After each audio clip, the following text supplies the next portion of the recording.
Umarangkada na ang taunang Brigada Eskwela ng Department of Education bilang paghahanda sa pagbubukas ng klase sa June 1. Ang Brigada Eskwela o National Maintenance Week ay nilakipan ngayon ng temang tayo para sa kalinisan, kaligtasan at kahandaan ng ating mga paaralan na sabayang sinasagawa sa iba't ibang pampublikong paaralan sa bansa. Nakiisa ang mga estudyante, magulang, guro, kapulisan, militar at non-government organizations sa isang linggong malawakang school repair cleaning program. Buhos ang suporta ng provincial government sa lahat ng pampublikong paaralan sa lalawigan para sa Brigada Eskwela na kinapapalooban ng 4 na R's, ang reuse, repaint, repair at recycle. Sumusuporta tayo sa mga materials and manpower.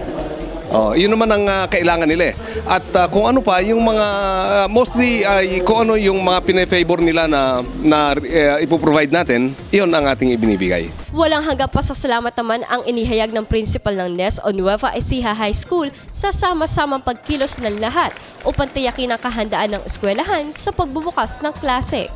Sa lahat ng mga tumutulong sa amin, walang hanggang pasasalamat. Dahil kung kaya tayo nakatanggap ng award ay dahil sa mga effort, dahil sa mga teamwork, dahil sa mga support ng ating mga mamamayan. Ang NES ay tinaguri ang Hall of Famer noong nakaraang taon sa buong dibisyon ng Nueva Ecija pagdating sa Brigada Eskwela. Danira Gabriel para sa Balitang Unang Sigaw. Unang Sigaw.